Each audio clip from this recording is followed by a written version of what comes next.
Greetings and salutations, YouTube viewers. Welcome back. Today's offering, as you can tell by the title, will be Chapter 1 of my new book, Red Star Sheriff. Now, I'm going to try to throw some voice work in this and try to make it as entertaining as possible, partner. What's this book about, you might be asking? Well, this book follows the adventures of a young woman by the name of Aidele Wilson. Her father has just been murdered and she's out for a quest of revenge. Seems a little cliche, but this quest for revenge is only Chapter 1. She gets her revenge. But what happens next is the true meat and bones of the story. That's where it really takes off. So, her father has written this journal, and these guys from the Union, General Samuel Trevor Barracks and President Eldridge Lee, want to get a hold of this journal real bad, because inside this journal are details and schematics for new technologies that could alter the balance of power in the colonies. Ooh. Yeah.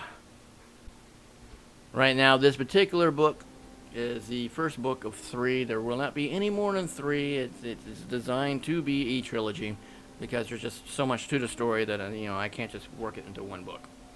So this basically is essentially a a chase book. Those stories where you had a chase going on in it.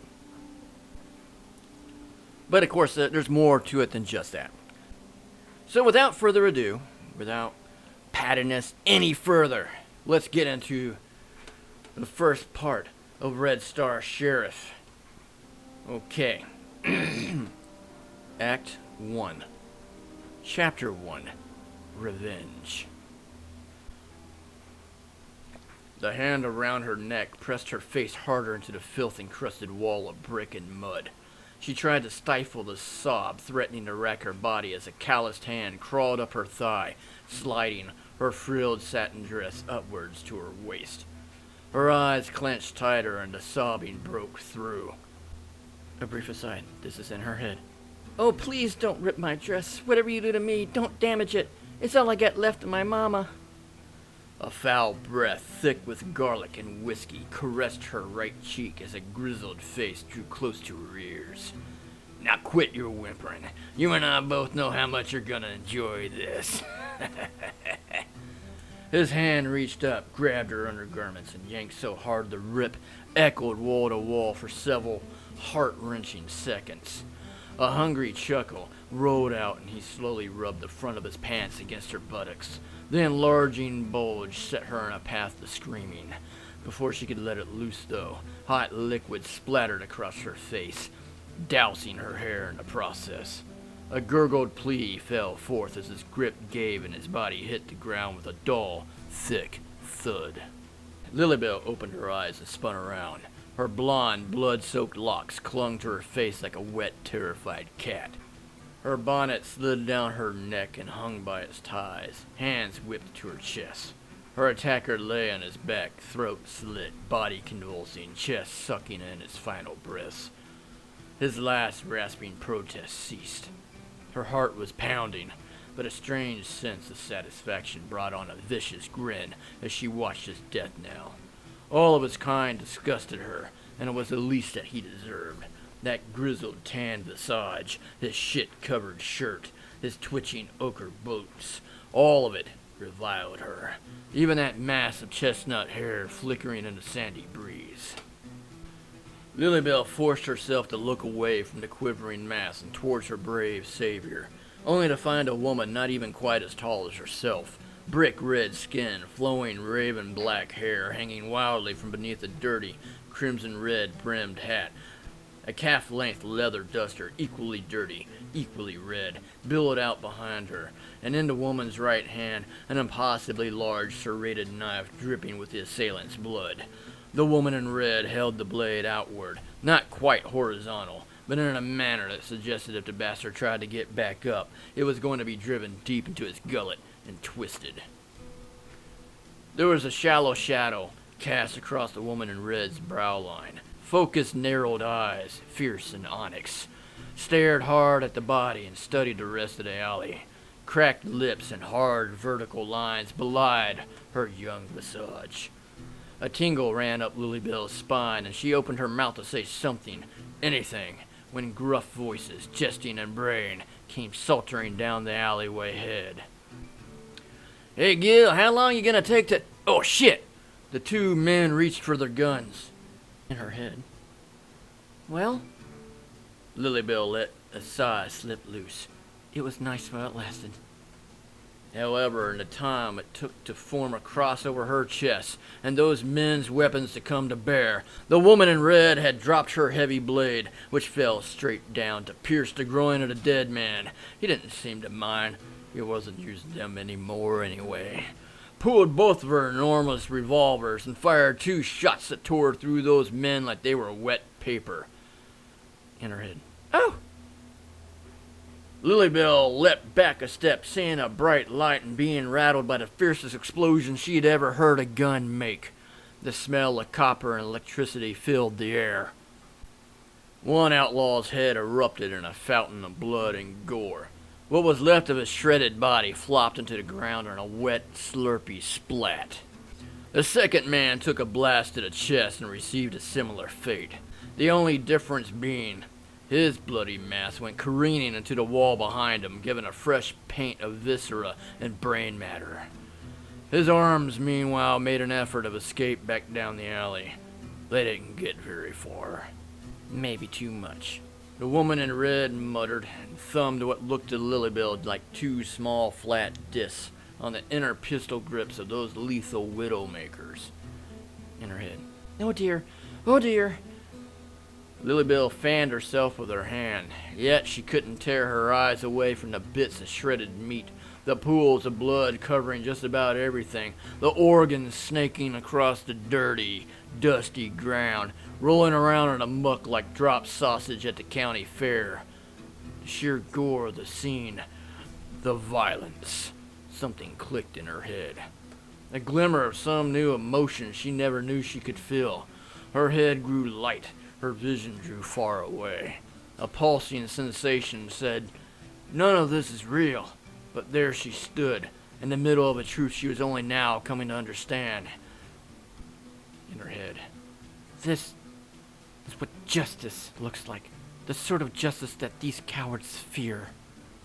A smile crept across her lips and her eyes widened at the thought of it all. She looked to the woman in red, parted her lips to thank her, sing her praises, hail the gods and the stars for delivering this bastion of justice to her.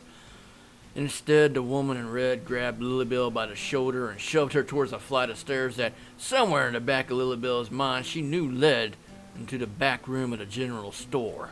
Her feet had trouble finding purchase as she was forced up the stairs, her mind reeling, her words failing. "You get on up in there and don't come out till the shooting's done stopped," the woman in red railed in her ears.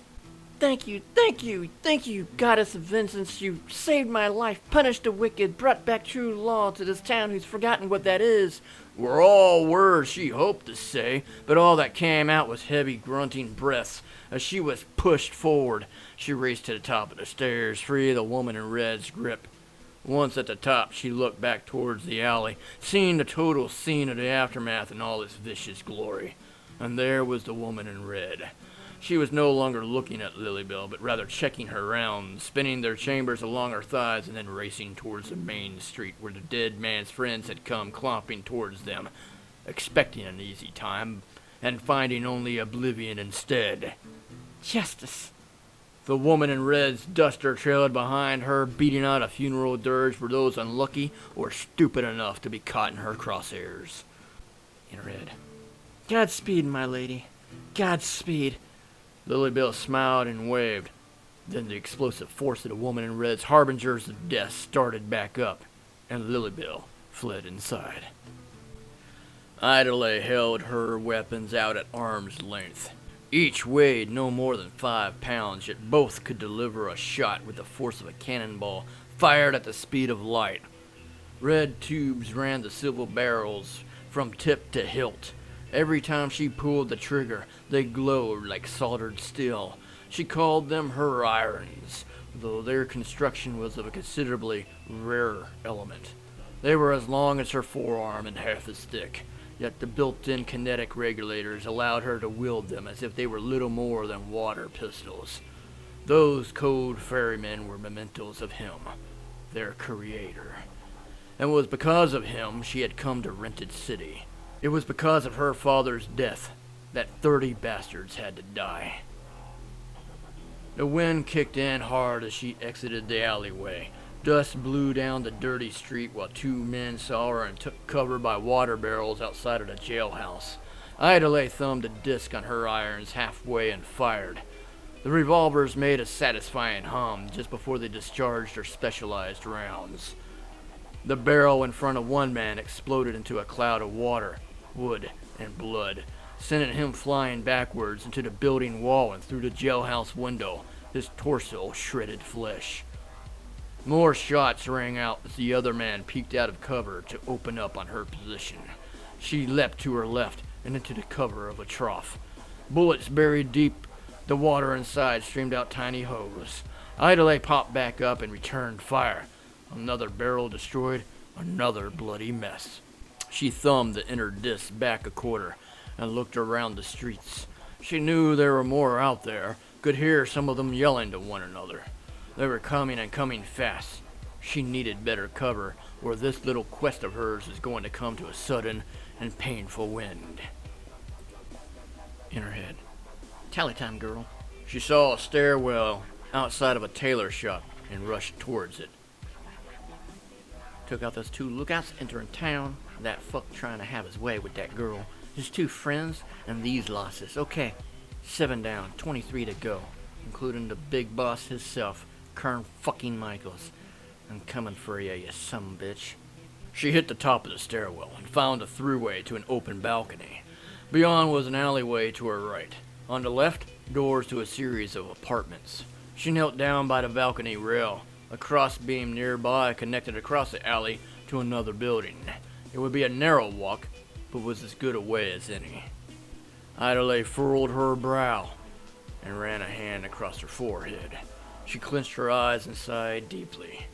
Footsteps echoed loudly in the crunching dirt. She opened her eyes and grabbed the iron resting on her thigh. 2 men walked slowly into view, their guns at the ready. She raised her iron and aimed, firing twice. Both headshots. 9. Getting to her feet, Aidele mounted a crossbeam and balanced her way across. As she reached her destination, more yelling rang out, convincing her to duck down once more. 3 more men ran into the alley. They stopped at the still twitching corpses of the former colleagues. "Oh, balls, Lou, what we gonna do?" The man questioned and gripped his hair with a free hand, staring down at the headless bodies. "I tells you what we should do. Fuck this. Hightail it out of town. Make for the hills." "You stole that talk, Maris. Just one little gal with a burr up her ass. There's more than enough of us left to put her down." Maris walked in a tight circle around the 2 dead men. His hands waved animatedly. His eyes narrowed and spit flew from his mouth. "Look around you, Lou. 2 more dead, and I hear more's out the other side of town. Hell, I heard someone done went and did into Sentries, and those were the John boys. Anyone just come in and take them down? I don't want to mess with. Ain't that right, Elson?" "I don't know, Maris, but shit, maybe we should get out of town, Lou." "Both you 2 knock that shit off." Lou pointed his gun at the dead men. "Now we're gonna find that little bitch and we're gonna—" Aidele rolled her eyes. She popped up, brought both her irons forward, and unloaded on all 3. Elson flew back into a pile of garbage, and Lou's head erupted. Maris took 2 shots to his shoulder before ducking beneath a painter's scaffold. "Elson!" Maris cried out, watching the young man gurgle his last breath and go still. He fired blindly up at Aidele, forcing her back into cover. "She's up in the old whorehouse!" Maris shouted at the top of his lungs and heard half a dozen angry responses. Aidele cursed under her breath.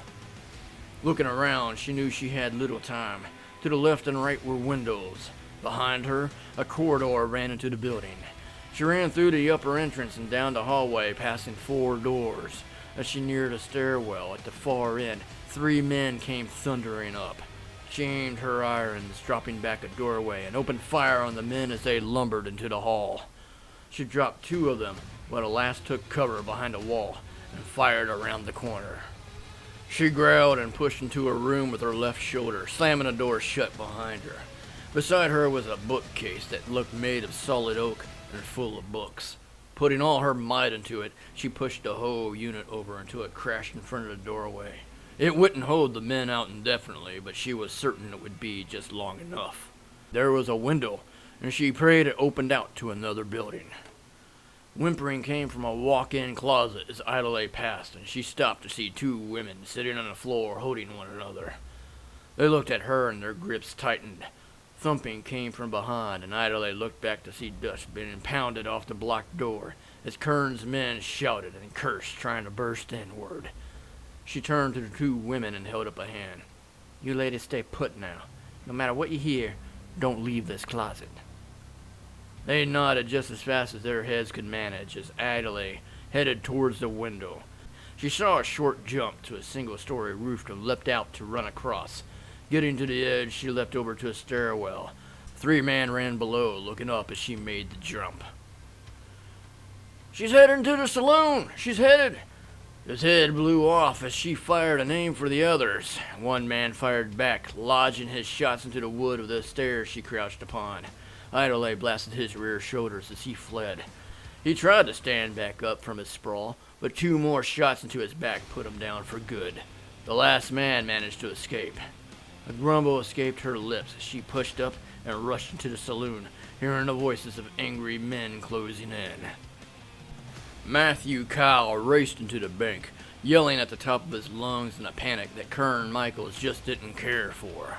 They might be considered outlaws, but there was a certain decorum one exhibited when expressing one's fears. Matthew failed in every account of his expectations. "She's here, Kern, she's here! The boys done saw her, that bitch from jury, and she's picking us off one by one. I just barely got away with my life." Kern turned from the counter where he and his crew were loading up bags of coin and minerals. He braced his hands on his hips and screwed up his face, his thick mustache accentuating a menacing snarl. There were strands of gray in that mustache, and the stubble lining his grizzled jaw. The weight of decades was in his eyes as he stared at the young man wilting under his gaze. No, Matt wasn't living up to his expectations at all. "What you hollering about?" "Ain't you heard, Mr. Michaels? That Wilson girl's tearing through our crew, gun for her everywhere, and ain't nobody can get a bead on her neither." Wilson. He narrowed his eyes and looked around the small town bank. They'd only been in Rented City about 2 days, and he hadn't expected word to have already traveled far and wide where they were. 2 weeks earlier, that young woman had caused him a headache out in Drury, killing 5 of his men. He thought he'd convinced her to give up all that revenge nonsense over her father, but he guessed he'd been wrong about her self-righteous determination. He thought just letting her go had been his recompense for screwing that job up so bad, and now she was back, not having gotten the merit of his generosity. Well, that was okay. His crew was a bunch of seasoned killers. Well, maybe not Matthew. And could handle one scrawny Chehookan girl. In his head, can't they? He scowled and looked back to the young man. "Ain't nobody been able to corner her?" "No, sir. Well, not really. Me and Brent and Mikey came up under her jumping over the saloon stairwell. She took him and Mikey down without even a breath. Never seen such fast shooting. I mean..." "All right, shut it." Kern lifted his hand and furrowed his brows. "You go get the rest of the boys to keep her pinned down up in there. Get 'em together fast before she comes to her senses and skips out. I'll be up there shortly. And don't go getting flustered. You ain't doing any of us any good running around like a startled pussy."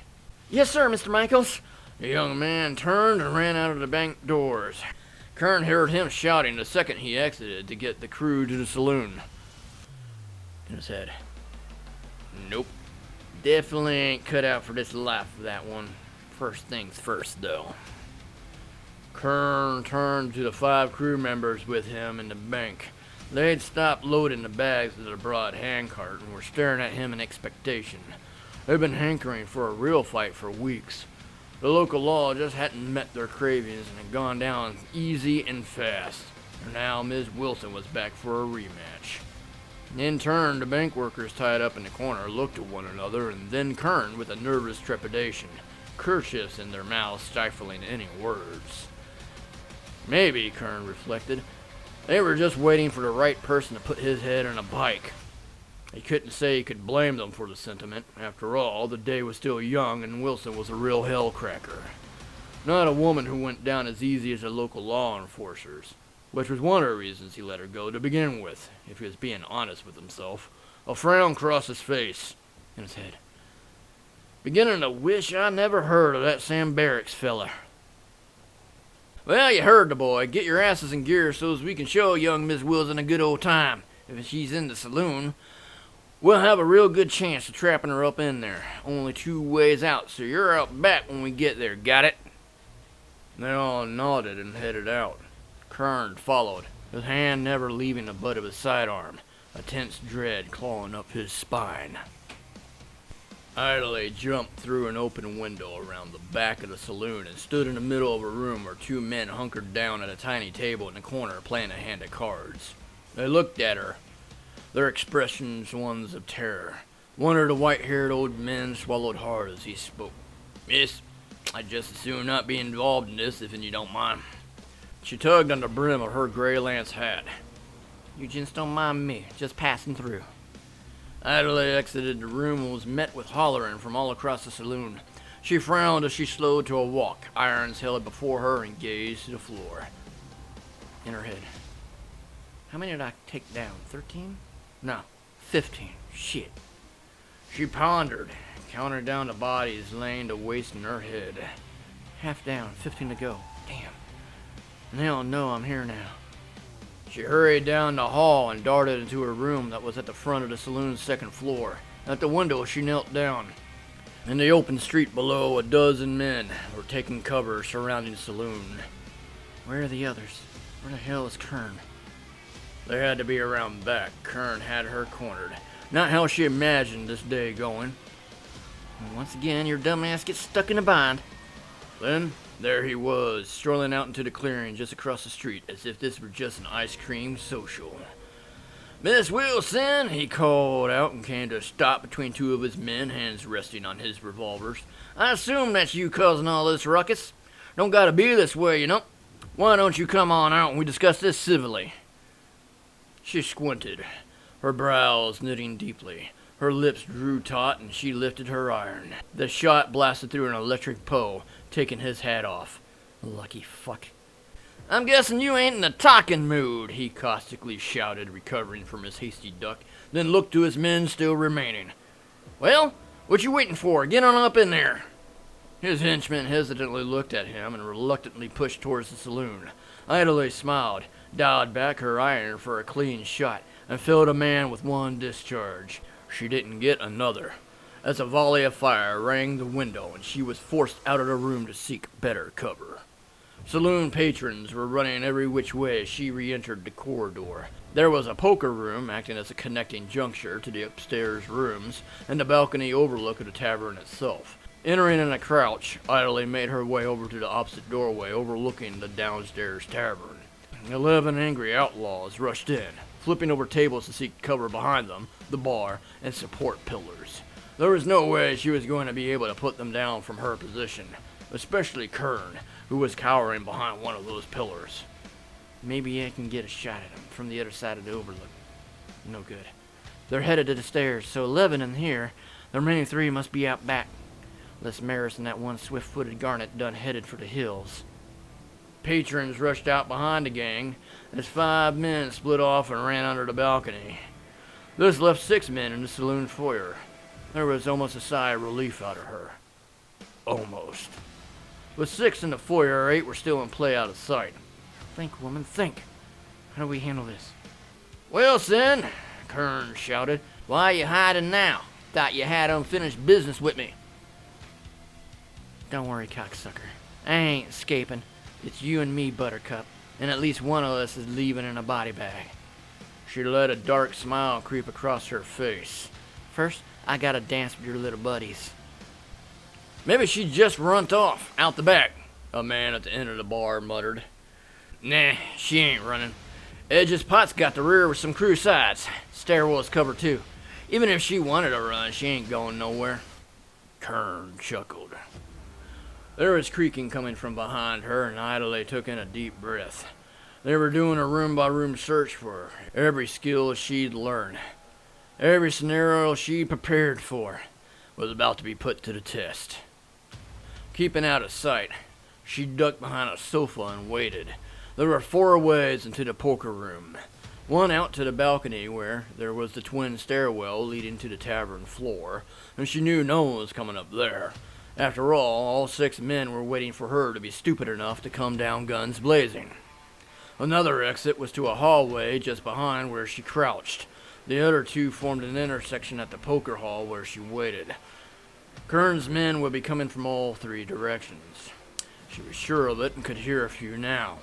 The men below would be waiting to see if she was flushed out. That satisfaction would just have to wait. There would be a matter of seconds to react. Her best bet was a quick culling of their herd in one shot, and she had no idea how many would be clustered together hunting her down. The creak grew louder. A gun came into view from the corridor nearest her, and one of Kern's men walked quietly into the room. She removed her hand from her revolver grip and reached for the blade in one weathered boot. It was 8 inches long and razor sharp. She leapt upward and ran that blade across his throat, blood spurting outward. He raised his hands, dropping his piece. "Here she is!" a voice cried out behind her.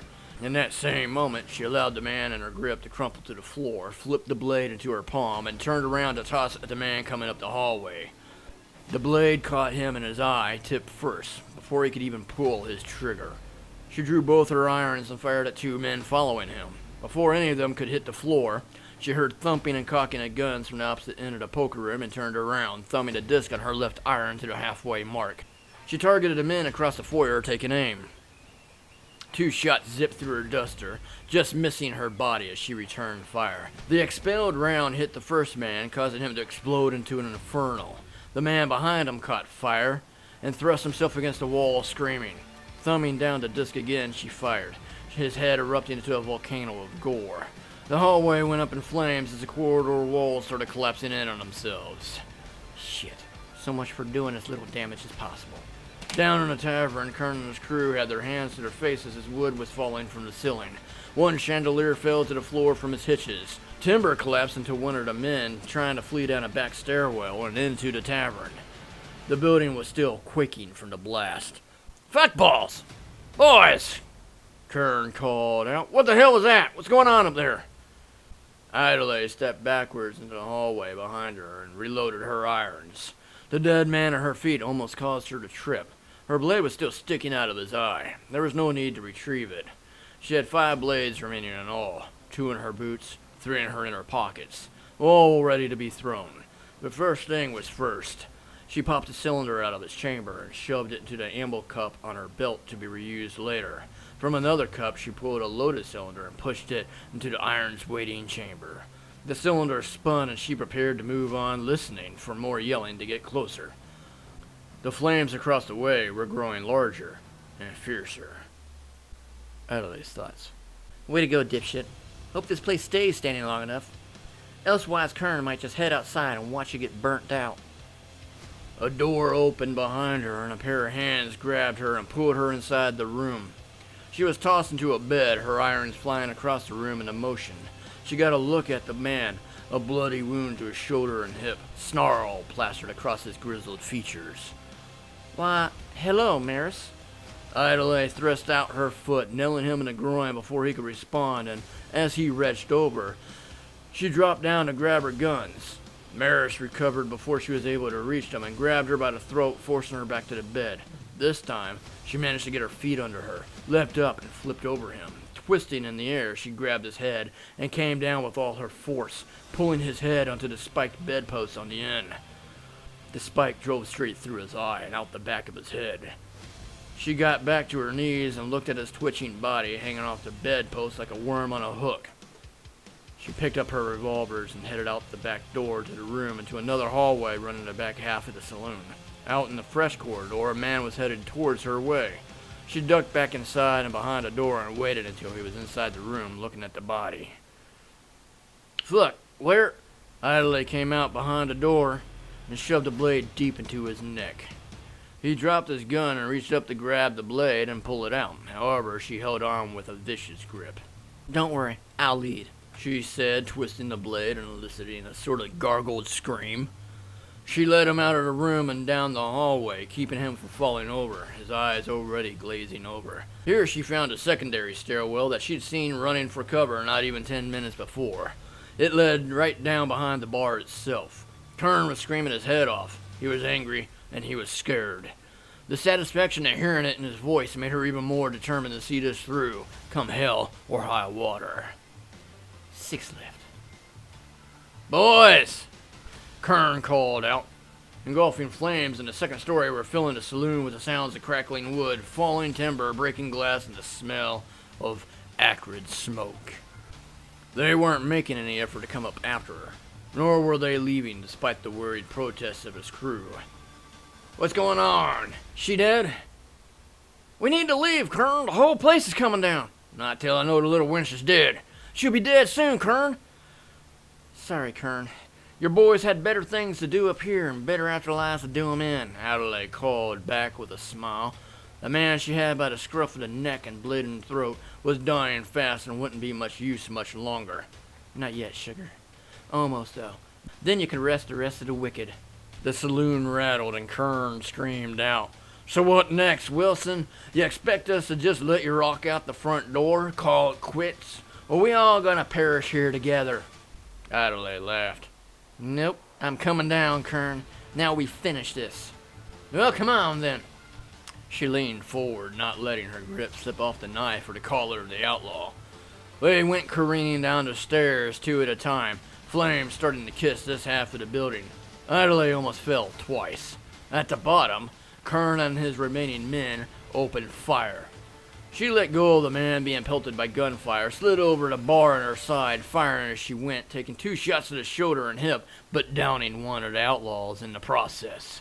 As she slid over the countertop, another of Kern's cronies raced up to shoot down at her. She thumbed the disc on her left iron and fired through the bar. The wood splintered into a spray of tiny shards, and the explosion caused the outlaw there to be shot backwards out the front window onto the surrounding deck. The bullet stopped flying, and Kern growled.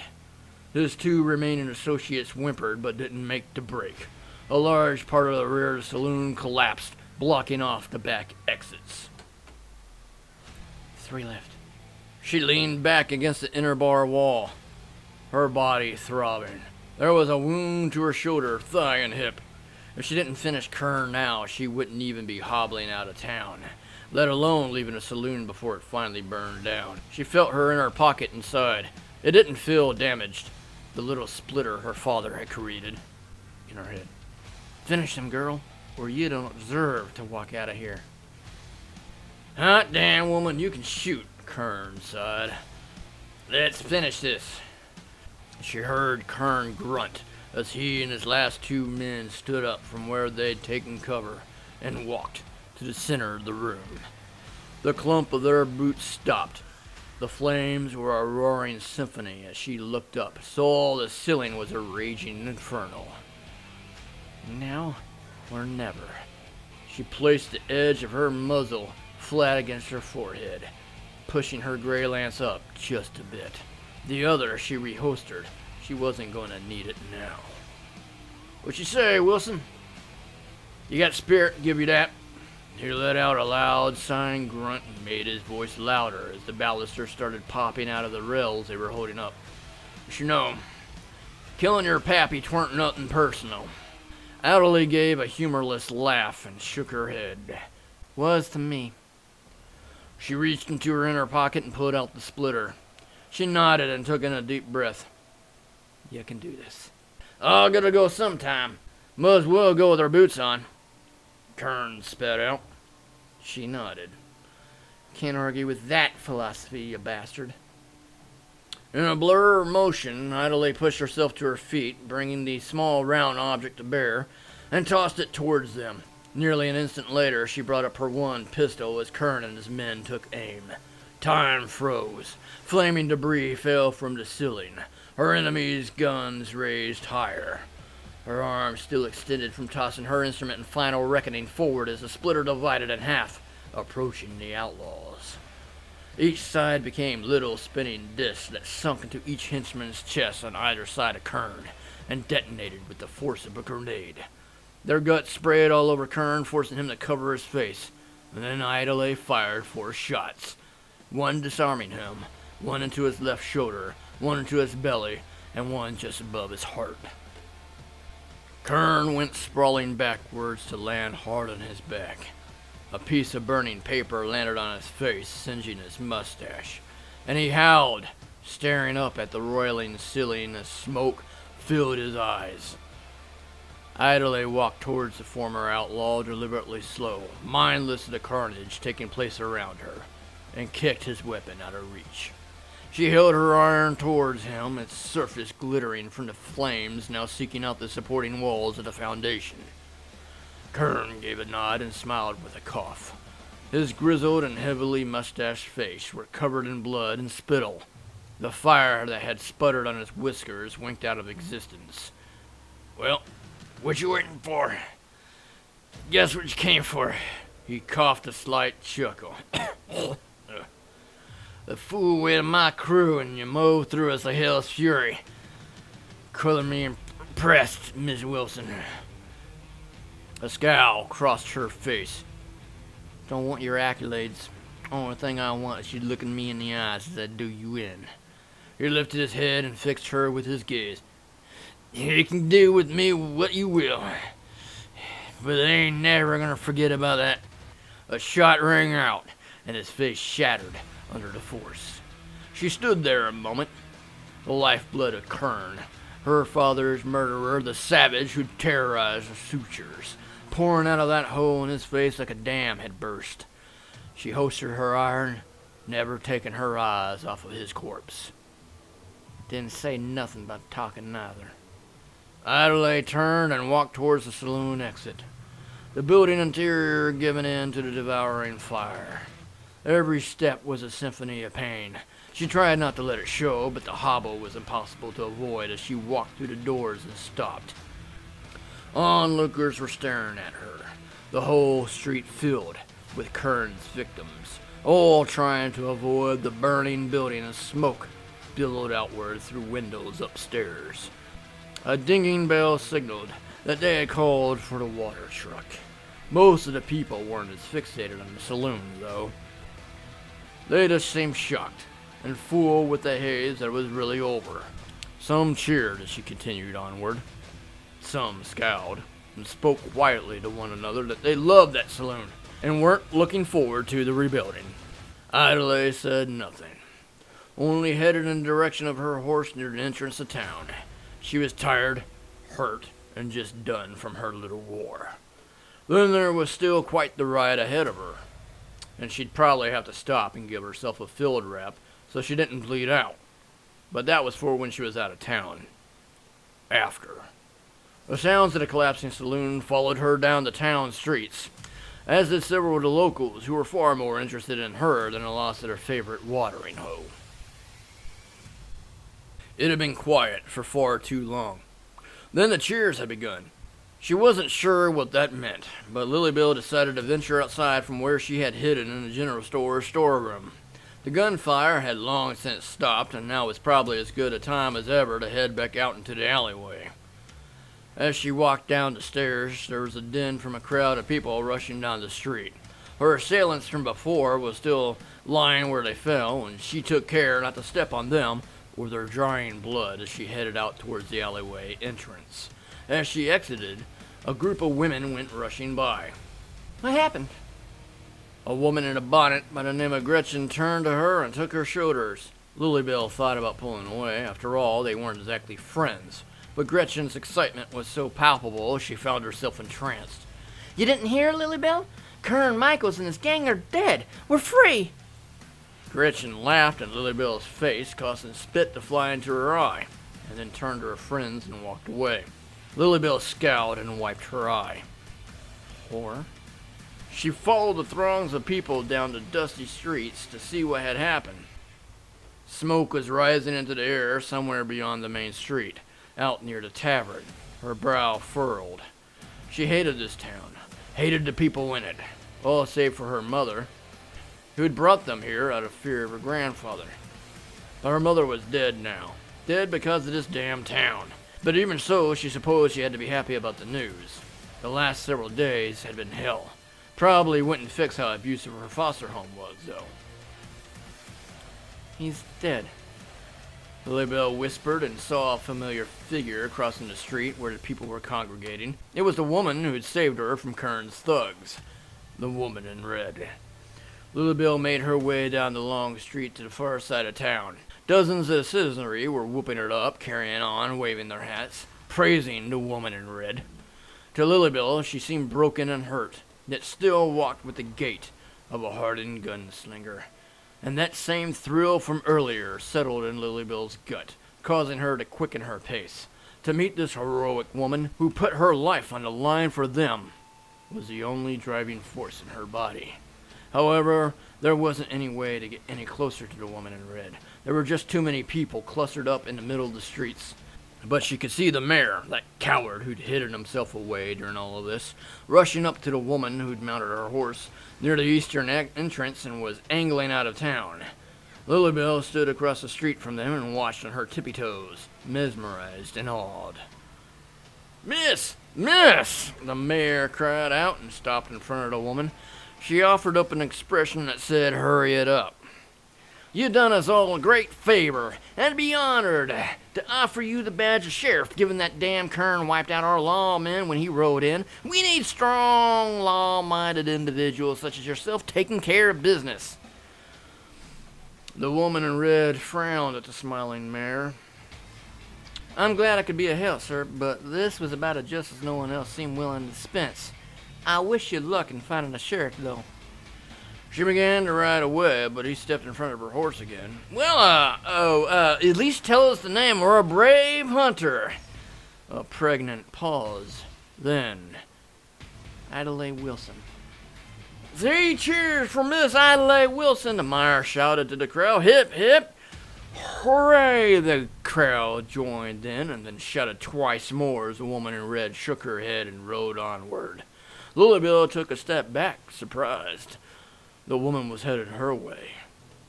Lily Bell looked up at her and caught her eyes as she rode by. "Thank you. I'll never forget what you've done here." The woman in red tugged on the brim of her hat. "Ma'am?" And with that, the woman kicked her mount into motion and headed out of town.